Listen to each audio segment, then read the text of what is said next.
Hello, good morning.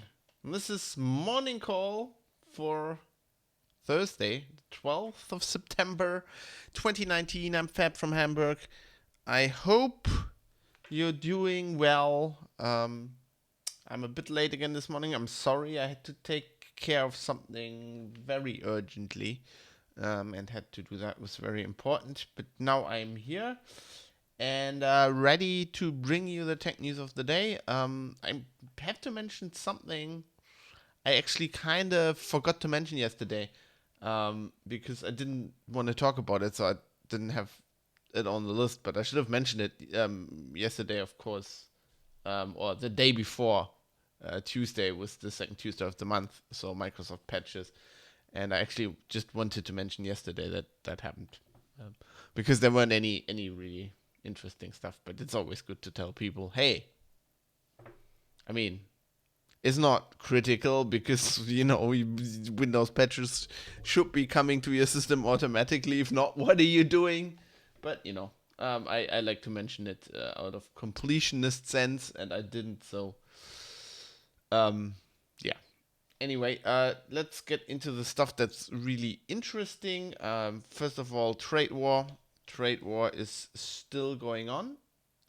We have um, a lot of notebook manufacturers fervently, very quickly trying to assemble a lot of notebooks before Trump's ban comes in December. So, according to IDC, and this is reported on the register, um, note contract builders who built notebooks in the Far East assembled 39.7 million laptops in the last 3 months. That is up 11.4%. So actually, most notebooks actually made in Taiwan, 82.3% in the second quarter. But yeah, they are just trying to very quickly assemble laptops, ship them to the US, obviously to sell them in the holiday, shopping boom, and before, of course, but basically get them over before they're hit by tariffs. So I thought that was pretty interesting, and I think my coffee's ready. So just did that very quickly before the show. So if you're wondering, if you're waiting during the chip tune music, mostly it's because I'm just making coffee. Right. Which is worth waiting for, isn't it? Yeah, so lots of people, lots of manufacturers trying to make a lot of notebooks before things get worse. Speaking of things get worse, if you're in the UK, just brace for the pain now. It's Brexit talk. There was a paper released, which is also known under the name Yellowhammer or Yellowhammer Report, which is interesting, which is an analysis by I think public servants, like basically people working for the government, trying to gauge what will happen in case of a no-deal Brexit, which is currently, I think, looking like the likeliest outcome. I think it's kind of hard to say from the outside. It's like if you're not following British politics 24/7, it's really hard. But so this was published, and the register says among dire warnings of medicine and food shortages, illegal fishing boats, and traffic chaos at ports. One bullet point in the dossier drawn up by civil servants addresses the issue of cross border data transfers. Quote, the EU will not have made a data decision with regard to the UK before exit, warns the Operation Yellowhammer team. Operation Yellowhammer! This will disrupt the flow of personal data from the EU where an alternative legal basis for transfer is not in place. In no deal, an adequacy assessment could take years. So this is interesting. So the UK in full panic mode now, thinking that even like data connections across the border um, will have some restrictions imposed on them. It's as somebody who lives in the EU, and I've not been a fan of the EU and the way the EU legislates things, but I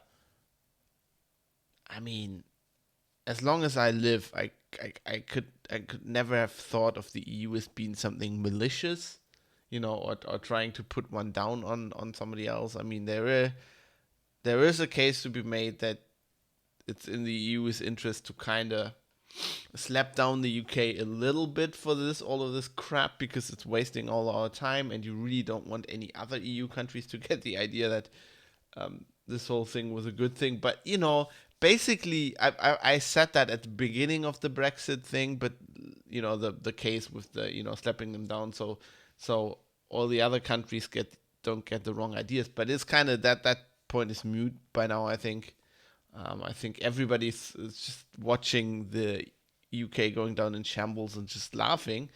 I don't think anybody would get the idea now that was a good idea.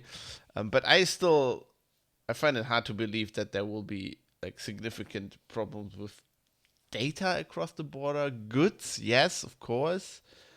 Um, uh, you know, uh, what will they do? Just like cut the lines? But as the register point out, if this actually happens, it would be very bad news for cloud providers or pretty much every technology company. I think it would be pretty much bad news for all of us.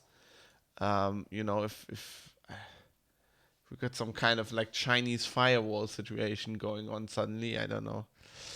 Um, Such controls would be unlikely to happen immediately, especially since it would be hard to put an effective UK EU data barrier in place. However, if the UK government Sir Humphreys are right, government Sir Humphreys, I guess that's must be UK term for something. And a data sharing agreement will take years to hammer out. It's likely that over time and without a deal, efforts would have to be made to limit companies' legal exposure if they wish to shift data in and out of the UK. Um, I think right now we're in a pretty good shape because, I mean, the biggest hurdle here would be the GDPR. But I mean, the UK has long said that even in no deal Brexit, they would operate under the GDPR. So, yeah, and then they talk about the safe harbor with the US and Europe and stuff with safe harbor agreement. But oh my God, if this actually happens, it would be such a nightmare. I mean, it would be so horrible. Let's not think further about this. It's just it's already starting to depress me.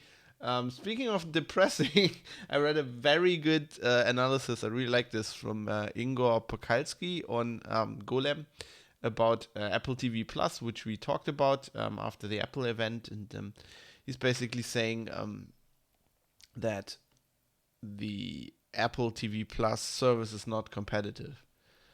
Because basically, even though it's like really cheap at $5 a month, you get like 10 TV shows, whereas like other services like Netflix have like 1,000. Um, so he's basically saying it's like this isn't competitive.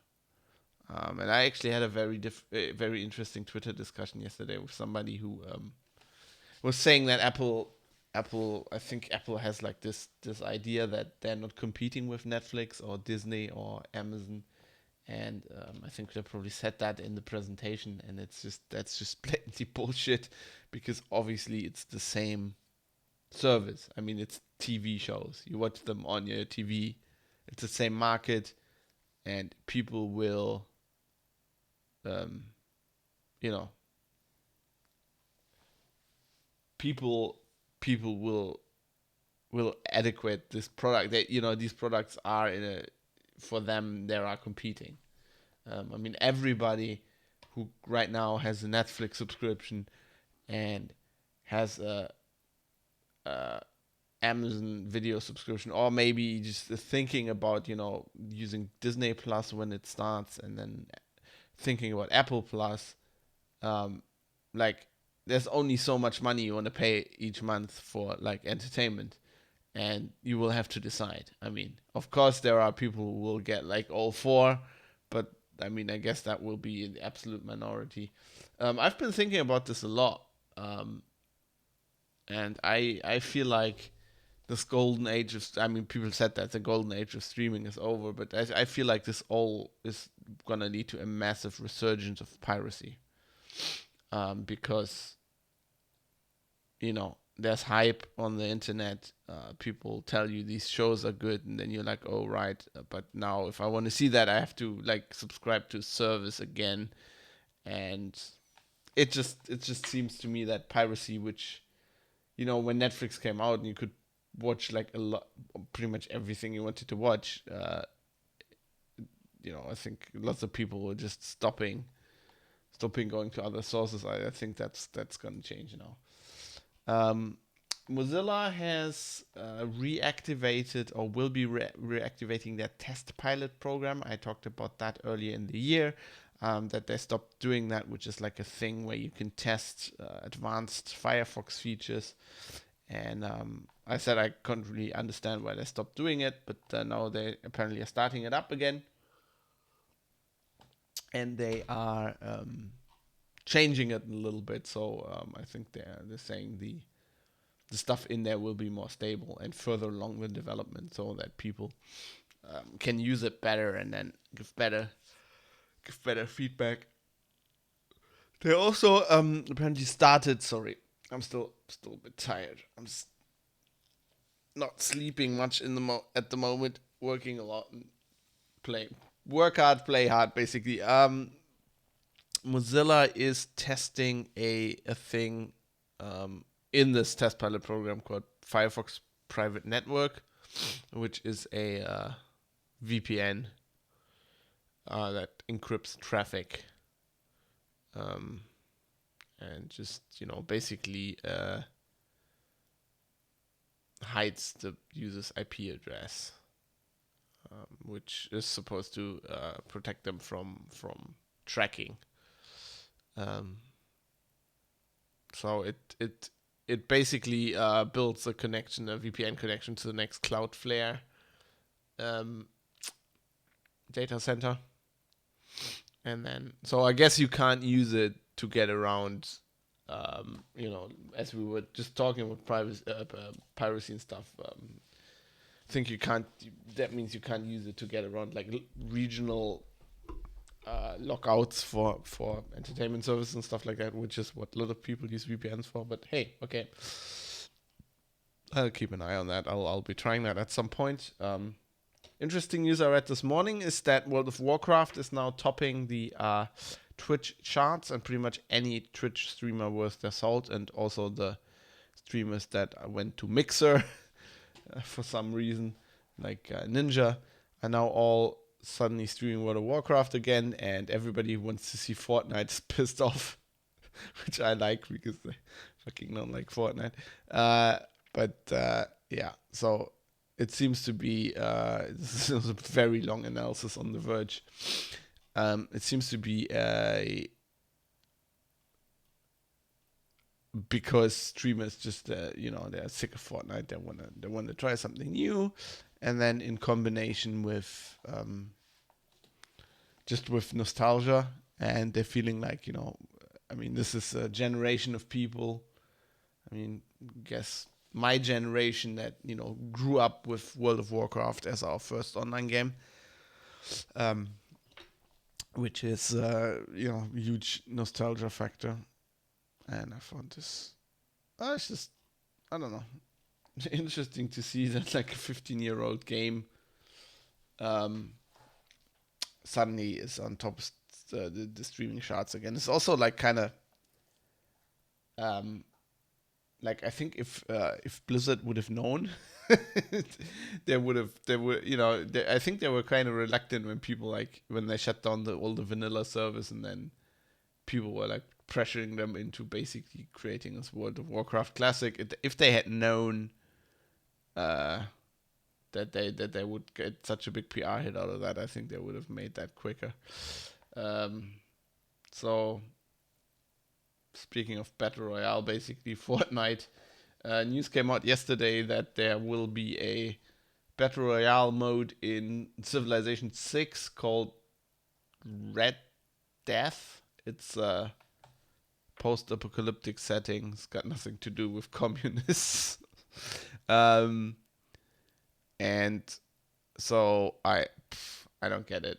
So apparently their story is that it was coded as an April Fool's joke because haha, every game needs a Battle Royale mode. But then they figured out that it was actually fun to play, and now they made it. I don't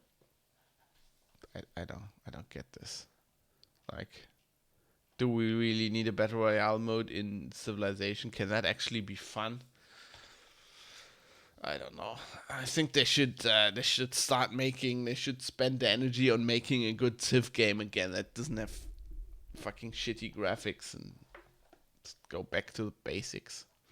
Yeah, so that's it for me for today. Just one more thing I wanted to mention. If you speak German, you might want to read this.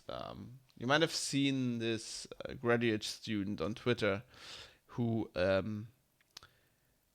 is creating basically an AI solution to detect penis pictures in DMs, because women, if you talk to exposed women in technology or science or something, you'll sooner or later get the story that they always get like penis pictures sent in their DMs, and obviously don't want that.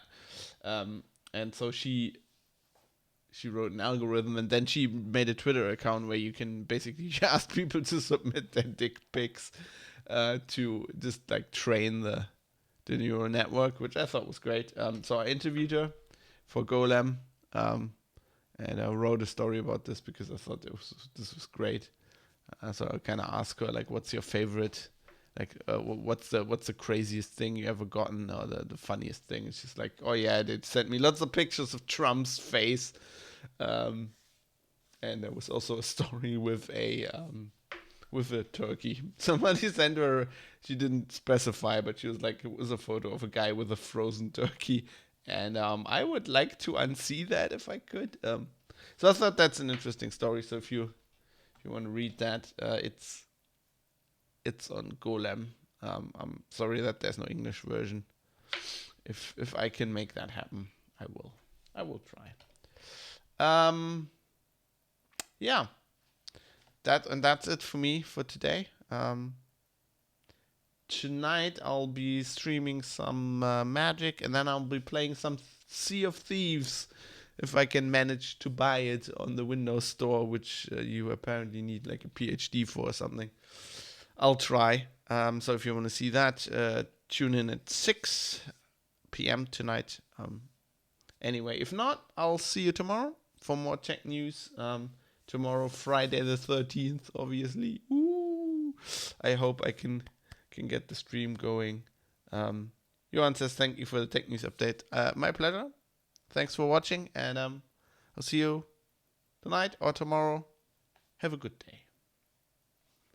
I need to change this button. I can't find it on my Stream Deck. But it is here.